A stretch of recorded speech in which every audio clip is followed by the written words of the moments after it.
마가복음 9장 38절에서 50절까지 말씀입니다. 오늘 본문 말씀에 보면 예수님을 따르는 제자들은 예수님과 함께 한다는 것만으로도 엄청난 자부심이 있었던 것 같습니다. 그 당시에 예수님께서 행하신 능력과 그 기적들을 생각해 본다면 예수님께서 그들을 부르셨고 함께 했으니 얼마나 그게 감격스러웠겠습니까? 그런데 이들의 눈에 좀 마음에 안 드는 장면이 있었어요. 그게 뭐냐면 자신들처럼 예수님을 따르지도 않으면서 예수님의 이름으로 귀신을 쫓고 능력을 행하고 있는 자들이었습니다. 그 예수의 이름에 능력이 있는 것이죠. 근데 자기들과 함께 하진 않는데 예수님의 이름으로 능력을 행하니까 이게 너무 마음에 안 드는 거예요. 우리와 함께 하든지 그게 아니면 너네 하지 말든지, 이게 지금 제자들의 마음이었어요. 그래서 우리와 함께 하지 않을 것 같으면 너네 그런 것도 하면 안 돼. 그걸 금하는 거예요. 그게 오늘 보면 38절 내용입니다.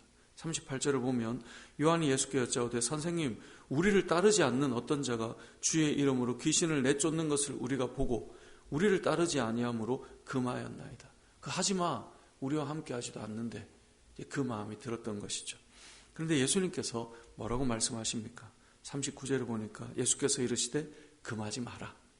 그러지 말라는 거예요. 왜요? 내 이름을 의탁해서 능한 일을 행하고 즉시로 나를 비방할 자가 없느니라. 이게 무슨 말이냐면 예수의 이름으로 능력을 행하면서 예수의 이름을 비방할 자가 있겠느냐는 거예요. 그러면서 40절에 우리를 반대하지 않는 자는 우리를 위하는 자다. 보통은요, 그룹이 달라지면 보통 비방하고 비난하고 반대하죠. 사람이와 함께 걷지 않고 이탈되는 사람들의 대부분은 비난하고 비방하고 없는 말도 만들어내고 하는 게 사람들이에요.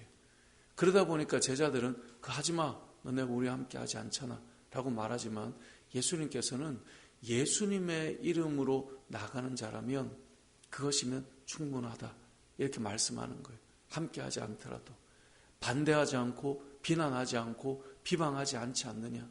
그러니까 저들도 지금 우리와 함께하는 자다, 우리를 위하는 자다라고 말씀합니다.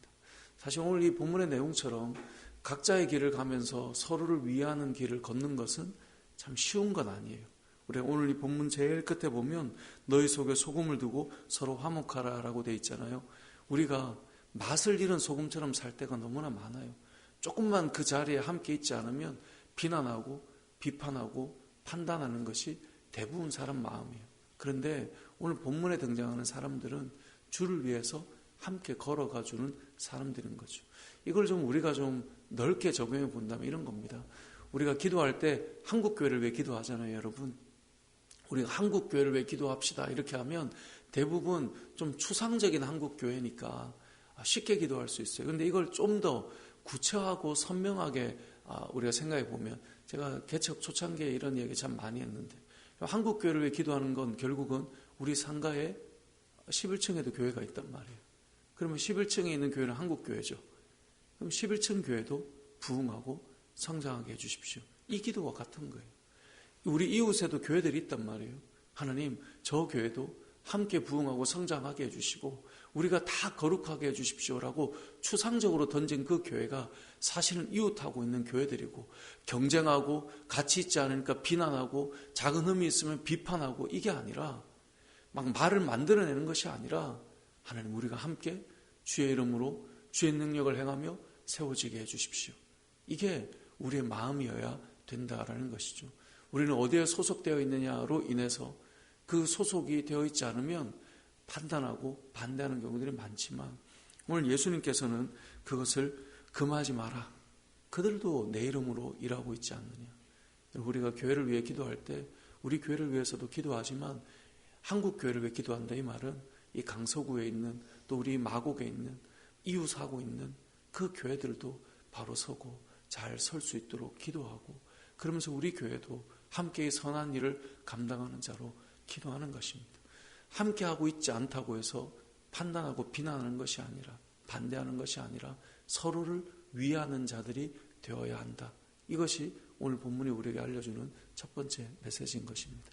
두 번째로 오늘 본문이 우리에게 주는 말씀은, 자, 그렇게 요 맥락 안에는 뭐가 있냐면 41절에 그렇기 때문에 그리스도에게 속한 자에게 물 한 그릇이라도 떠주면 그들은 상을 잃지 않는다라는 거예요. 그게 이제 한 마음인 거예요.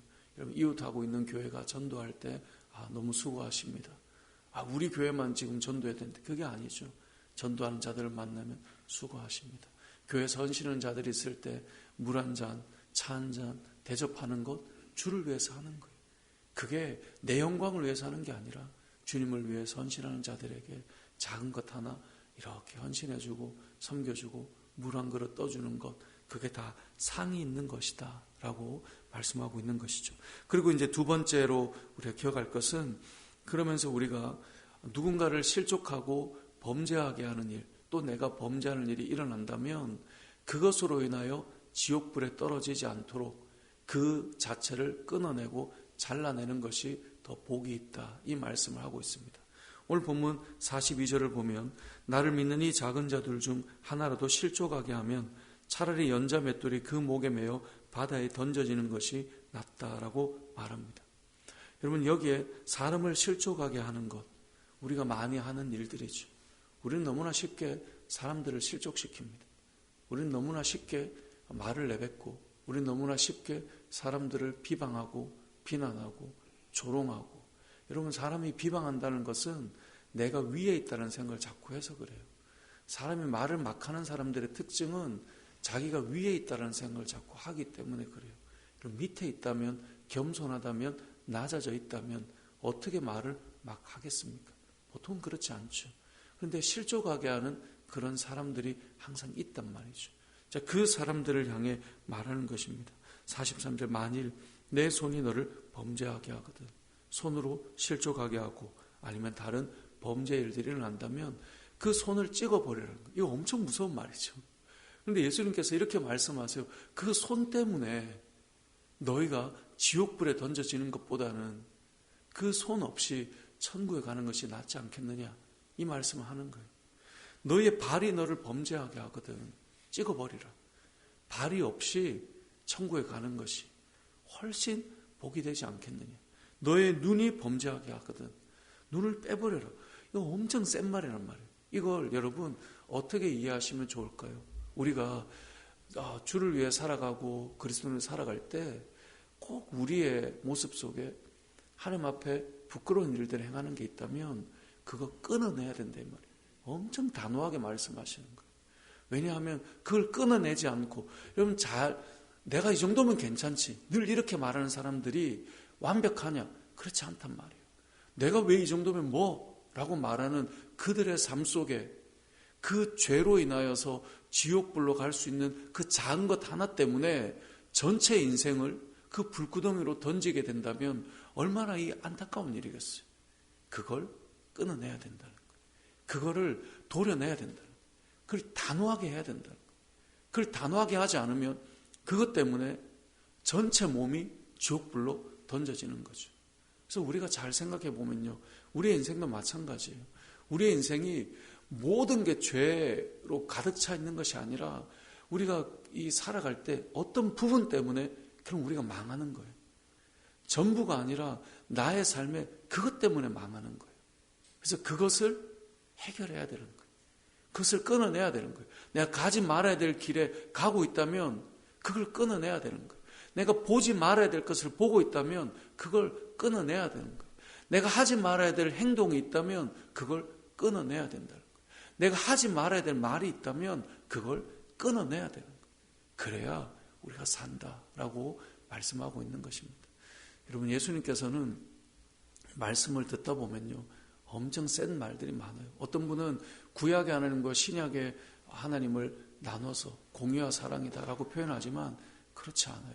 잘 읽어보면 구약에서의 하나님의 그 기다리심과 애달은 마음이 담겨있는 사랑도 얼마나 구구절절한지 모르고요, 신약에서도 예수님의 말씀이 얼마나 세고 강한지 우리가 잘 살펴보면 느낄 수 있는 것입니다. 오늘 말씀이 그 중에 하나인 것입니다. 맛을 잃은 소금처럼 살아가는 것이 아니라 우리의 삶을 다시금 돌아보아야 되는데, 여러분, 저나 여러분이나 누가 완전한 자가 있습니까? 말씀을 늘 여러분이 말씀드리지만 타인에게 적용하는 것은 말씀이 아니에요.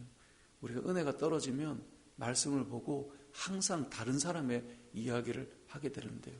우리에게 적용해야 돼요. 내 손이 지금, 내 발이 지금, 내 눈이 지금 어떤 상태인가를 돌아보고 하나님 앞에서 내 삶들을 정말 그거 끊어내고 우리가 천국을 향해 걸어가는 것이 그리스도인의 삶이 더 복된 삶이다라고 하는 것을 오늘 본문을 통해 우리가 기억해야 될 것입니다. 말씀을 정리해 보겠습니다. 오늘 본문은 크게 두 가지를 말씀하고 있습니다. 첫 번째는 나와 함께 걷고 있지 않지만 예수의 이름을 위해 살고 있는 사람들을 우리가 어떻게 대해야 하는가. 서로 비방하고 반대하는 사람들이 아니라면, 사람이 약해서 그 소속을 놓치게 되면 다 비난해요, 대부분은. 근데 그렇지 않아야 될 것이고요. 주를 위해 사는 자를 우리가 왜 비방해요? 예수를 위해 사는 사람을 왜 비난하고 자꾸 이상하게 만들어갈까요? 그렇게 하지 말아야 되고, 그런 사람들을 함께 걷는 자라고 우리가 마음을 가지고 한국교회를 위해, 이웃교회를 위해 축복하고 기도해야 될 것이고, 그리고 우리가 또 한 가지 내 삶에 이건 끊어내야 되는데 라고 하는 것들이 있다면 그걸 끊어내야 우리가 사는 겁니다. 내 삶에 입이, 그리고 눈이, 귀가, 그리고 발이, 손이 무엇이든 간에 우리가 삶의 영역 속에 그 죄의 영역을 끊어내야 우리가 살아갈 수 있다라고 하는 것을 꼭 기억하셔서 우리의 삶을 돌아보고 우리의 삶을 주 안에서 잘 세울 수 있는 그런 저와 여러분 되시길 주님의 이름으로 축복합니다. 아멘.